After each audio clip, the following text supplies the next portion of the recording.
சூரபத்மா, இயந்திரம் உன் கட்டளை கேட்ப இயங்கலாம். ஆனால் உயிரின் துடிப்பு இயந்திரத்தில் உருவாகாது. மனிதனின் உள்ளத்தில் உள்ள அன்பை நீ குறியீட்டால் அடக்க முடியாது.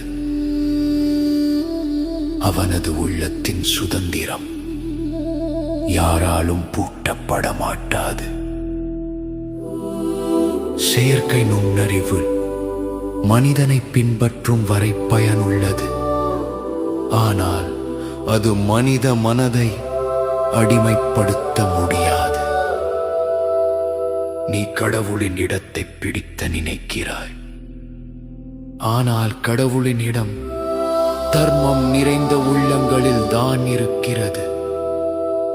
உன் கணினிகள், உன் குறியீடுகள், இவை காலம் சென்றால் அழியும்.